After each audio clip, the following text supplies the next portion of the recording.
સ્વાધ્યાય 6.2 એનો દાખલા નંબર 3 ત્રિકોણ ABC માં બિંદુ P અને Q અનુક્રમે AB અને AC પરના બિંદુ છે. P અને Q એ ત્રિકોણ ABC ના AB અને AC પરના બિંદુ છે. AP બરાબર 3 સેમી, PB બરાબર 6 સેમી, AQ બરાબર 5 સેમી, QC બરાબર 10 સેમી. તો સાબિત કરો કે BC બરાબર 3AQ. આ BC નું માપ એ AQ કરતા 3 ગણું છે એમ આપણે સાબિત કરવાનું છે. તો પહેલા આપણે અહીંયા વિચાર કરીએ તો ત્રિકોણ એની આ બાજુ BC અને AB અને AC એને જોડતો આ રેખાખંડ PQ, એટલે કે PQ એ AB અને AC નું વિભાજન કરે છે. એ વિભાજન કયા ગુણોત્તરમાં કરે છે? આ PQ એ AB અને AC નું કયા ગુણોત્તરમાં વિભાજન કરે છે પહેલા આપણે જોઈ લઈએ.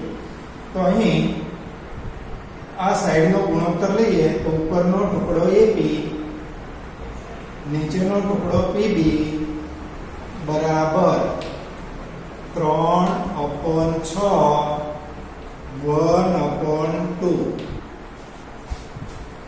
ગુણોત્તર આ સાઈડનો ગુણોત્તર AP અને PB નો ગુણોત્તર 1/2 1/2 છે. આ સાઈડનો ગુણોત્તર લઈએ તો AQ QC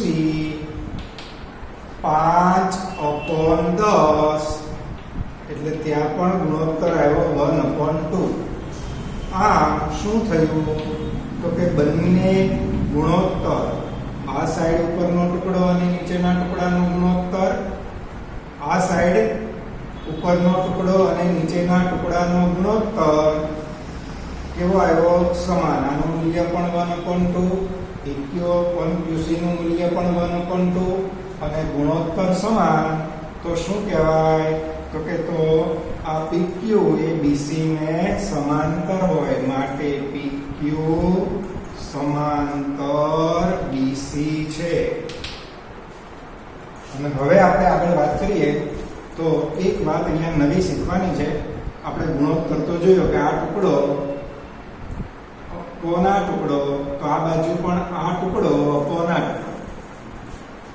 બીજું પરિણામ આપણે જોયું તો કે આ ટુકડો આખી બાજુ, તો આ સાઈડ પણ આ ટુકડો આખી બાજુ, એટલે BP/AB બરાબર AQ/AC. એવી રીતે ત્રીજું પરિણામ પણ લખાય કે આ રેખાખંડ અપોન આખી બાજુ, આ રેખાખંડ AP આખી બાજુ AB, આ રેખાખંડ AQ અપોન આખી બાજુ AC.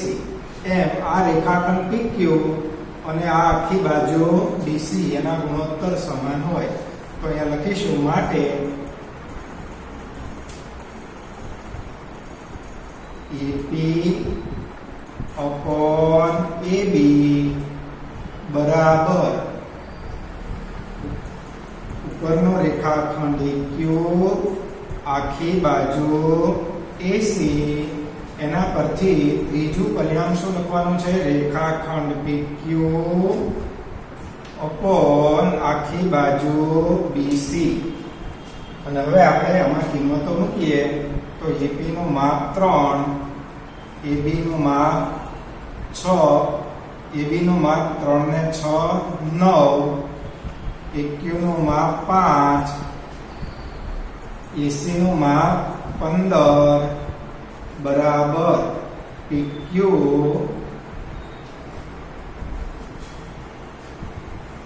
Upon BC.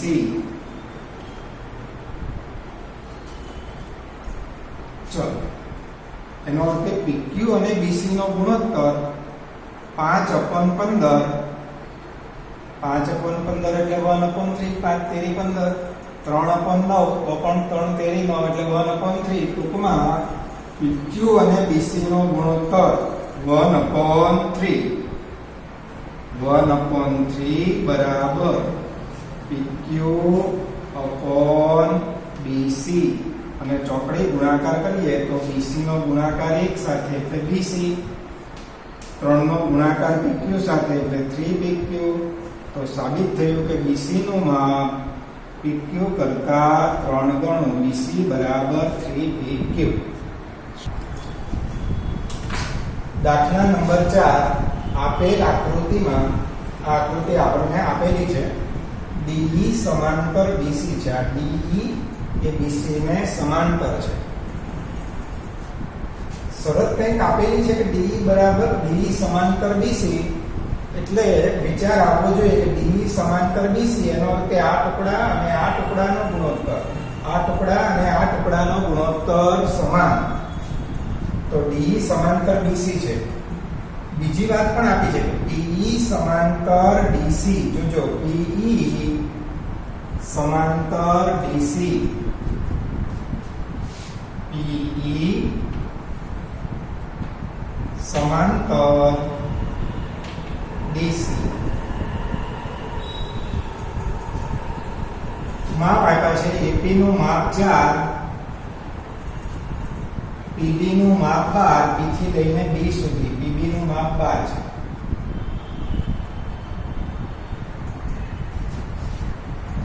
AD નું માપ શોધો.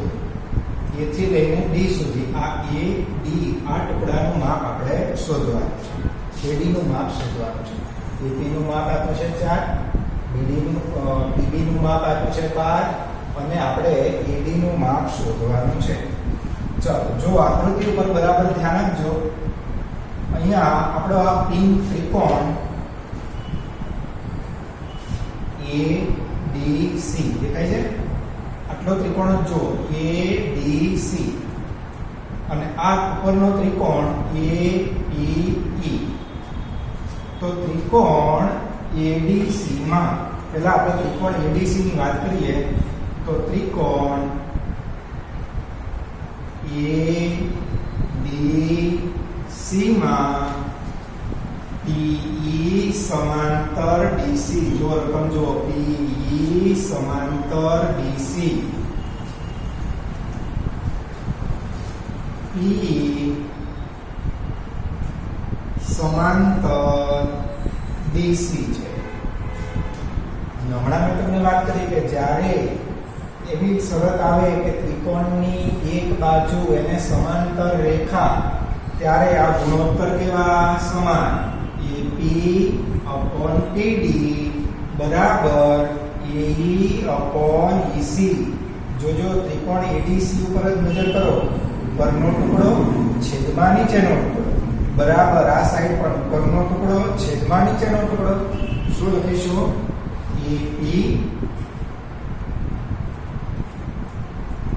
AP/PD બરાબર AP/AD. આખી બાજુ AP/AD, કારણ કે આપણે AD નું માપ શોધવાનું છે. તો AP/AD બરાબર AE/AC. અને હવે આપણે આખો ત્રિકોણ ABC ની વાત કરીએ તો ABC માં DABC ને સમાંતર છે. તે જ રીતે ત્રિકોણ ABC માં DE સમાંતર BC છે. માટે DE એ BC ને સમાંતર છે. માટે AD/D બરાબર AE/EC અથવા તો AD/AB બરાબર AE/AC.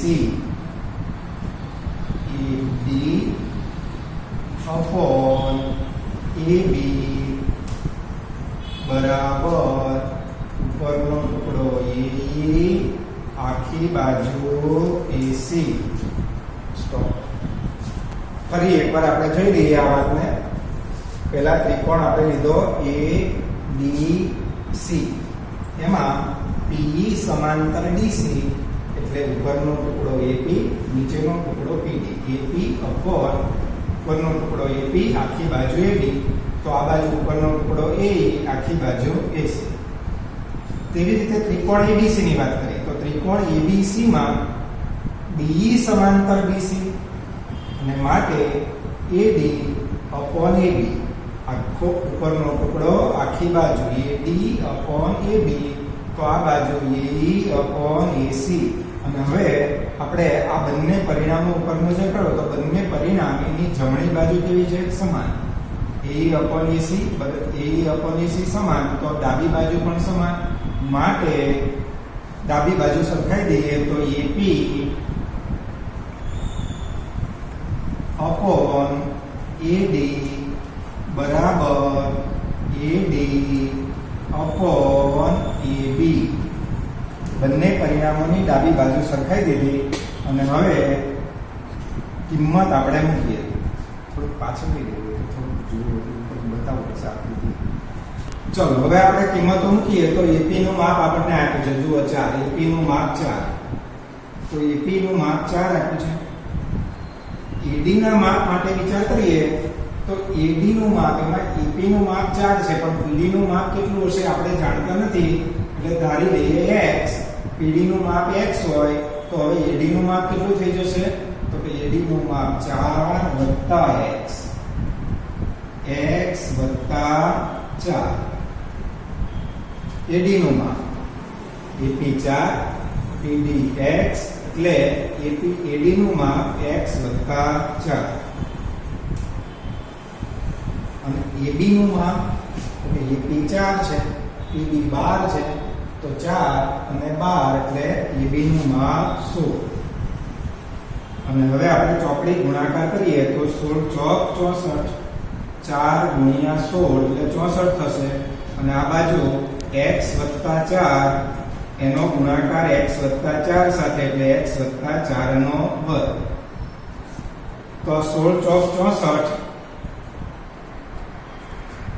64 એટલે 8 નો વર્ગ બંને બાજુથી વર્ગ નીકાળી દઈએ વર્ગ નીકાળીએ તો 8 ધન પણ હોય ઋણ પણ હોય પણ અહીંયા બાજુઓના માપની વાત ચાલે છે માપ ક્યારેય ઋણ ના હોઈ શકે એટલે આપણે બંને બાજુથી વર્ગ કાઢી નાખીએ તો આ બાજુ x 4 નો વર્ગ 64 એટલે 8 નો વર્ગ બંને બાજુથી વર્ગ નીકાળી દઈએ તો 8 બરાબર x 4 અને આ 4 આ બાજુ આવે તો માઈનસ થઈ જાય એટલે x ની કિંમત આપણને મળી 4 x ની કિંમત 4 આવી હવે આપણે AD નું માપ શોધવું છે તો AD નું માપ તમે વિચારો જોઈએ AP નું માપ 4 PD નું માપ પણ આપણે શોધ્યું x એટલે 4 તો AD નું માપ 4 4 તો અહીંયા લખીશું AD બરાબર AP PD AP નું માપ 4 આપેલું હતું અને PD નું માપ x આપણે ધાર્યું તો x ની કિંમત 4 આવી એનો અર્થ PD નું માપ પણ 4 અને 4 ને 4 8 તો AD નું માપ આપણને મળ્યું 8 ચાલો દાખલા નંબર 5 આપેલ આકૃતિમાં કે આ આકૃતિમાં AB સમાંતર DC છે AB અને DC સમાંતર છે તો x ની કિંમત શોધો તો આપણને કહેવામાં આવ્યું છે કે AB અને DC આ સમાંતર ચતુષ્કોણની સામસામેની બાજુની એક જોડ સમાંતર છે અને સામસામેની બાજુની એક જોડ સમાંતર એટલે આ રેખાઓ સમાંતર થઈ આ એની છેદિકા અને છેદિકાથી બનતો આ ખૂણો અને આ ખૂણો ટપકા દેખાય આ ટપકાવાળા ખૂણા એ યુગ્મ કોણ છે કેવા કહેવાય સમાંતર રેખાઓની છેદિકાથી બનતા યુગ્મ કોણો અને સમાંતર રેખાઓની છેદિકાથી બનતા યુગ્મ કોણના માપ સમાન હોય એ જ રીતે આ બે સમાંતર રેખા AC એની છેદિકા અને છેદિકાથી બનતા આ ચોકડીવાળા ખૂણા એ યુગ્મ કોણ અને યુગ્મ કોણના માપ સરખા સમાંતર રેખાઓની છેદિકાથી બનતા યુગ્મ કોણના માપ સમાન તો આ વાતને પહેલા આપણે અહીંયા લખીશું કે ત્રિકોણ AOB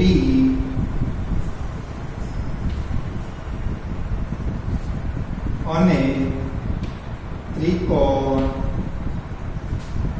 COD આ બે ત્રિકોણ AOB એટલે નીચેનો ત્રિકોણ COD એટલે આ ઊંધો ત્રિકોણ આ બંને ત્રિકોણમાં કયા કયા ખૂણા સમાન છે તો કે ત્રિકોણ AOB નો ખૂણો OBA, ખૂણો OBA બરાબર ખૂણો COD નો કયો ખૂણો ODC, ખૂણો ODC કારણ શું યુગ્મ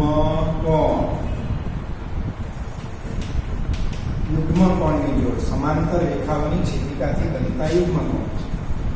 સેમ એવી રીતે આ ચોકડી વાળા ખૂણાની વાત કરીએ તો ત્રિકોણ AOB નો આ ખૂણો એટલે OAB, ખૂણો OAB બરાબર ખૂણો OCD. ત્યાં પણ કારણ યુગ્મ કોણ અને એક ત્રિકોણના બે ખૂણા બીજા ત્રિકોણના અનુરૂપ બે ખૂણા સાથે સમાન એકરૂપ માટે બંને ત્રિકોણ સમરૂપ ત્રિકોણ કહેવાય. માટે ત્રિકોણ AOB સમરૂપ ત્રિકોણ COD. શરત ખૂબ શરતના આધારે આ બંને ત્રિકોણ સમરૂપ ત્રિકોણ કહેવાય. ચલો બે ત્રિકોણ સમરૂપ છે તો અનુરૂપ બાજુઓ કેવી હોય સમપ્રમાણમાં. તો અનુરૂપ બાજુઓ સમપ્રમાણમાં એટલે આપણે લખીશું OA upon OC. જો OA એને અનુરૂપ બાજુ કઈ આવે OC. માટે OA upon OC બરાબર OB એને અનુરૂપ OD. OB બીજો અને ત્રીજો અક્ષર OB તો આ બાજુ પણ એને અનુરૂપ બીજો અને ત્રીજો અક્ષર એટલે OD. બે ત્રિકોણ સમરૂપ તો અનુરૂપ બાજુઓ સમપ્રમાણમાં. અને હવે આપણે કિંમતો આપી છે. OA નું માપ આપ્યું છે 3x - 19, 3x - 19. OC નું માપ આપ્યું છે x - 3. OB નું માપ આપ્યું છે x - 4 અને OD નું માપ 4. ચોકડી ગુણાકાર કરીએ તો 4 નો ગુણાકાર 3x - 19 સાથે, x - 3 નો ગુણાકાર x - 4 સાથે, 4 તેરી 12x, 19 ચોક 76. ગુણાકાર વિસ્તરણ કરવાનું છે. બે કૌંસનો ગુણાકાર વિસ્તરણ x ગુણ્યા x x² x ગુણ્યા -4 -4x -3 ગુણ્યા x -3x એટલે -7x અને 3 ચોક 12. કેવા 12 વિચારો તો બંને ઋણ એટલે ગુણાકાર ધન ધનાધન ધન. તો હવે વિસ્તરણ કરી કાઢ્યું. આ બંને પદોને આ બાજુ લાવી દઈએ તો x² -7x અને આ 12x આ બાજુ આવે તો -7x અને -12x -19x. આ 76 આ બાજુ આવે તો પ્લસ થાય 12 + 76 એટલે 88 બરાબર 0. શું મળ્યું આપણને દ્વિઘાત સમીકરણ x² -19x +88 બરાબર 0. આ દ્વિઘાત સમીકરણ. આમાંથી આપણે x ની કિંમત શોધવા માટે અવયવ પાડીશું. ચલો અવયવ પાડીએ. 88 ના અવયવ એવા લેવાના સરવાળો 19 આવે તો 88 ના અવયવ 11 88 અને 11 ને 9 11 ને 8 19. તો 88 ના અવયવ 11 88, મોટો અવયવ આગળ નાનો અવયવ પાછળ, મધ્યમ પદ ઋણ, મોટો અવયવ ઋણ. સરવાળો કરવાનો છે એનો અર્થ નાનો અવયવ પણ મોટાની જેવી નિશાની એટલે -11 અને -8 -19. પહેલા અવયવનું મૂલ્ય 0 અથવા બીજા અવયવનું મૂલ્ય 0 માટે x બરાબર 11 અથવા x બરાબર 8. તો આ આપણને x ની કિંમત મળી. એના જેવો દાખલા નંબર 6 આપેલ આકૃતિમાં AB સમાંતર DC તો x ની કિંમત શોધો. આની જેમ જ શું કરવાનું તો કે ત્રિકોણ AOB સમરૂપ ત્રિકોણ COB માટે OA/OC બરાબર OB/OD. જો આ ત્રિકોણ આ બાજુ આ બાજુ આ બરાબર આ બાજુ આ બાજુ અને ચોકડી ગુણાકાર કરી અને તમારે x ની કિંમત શોધી કાઢવાની છે. ચાલો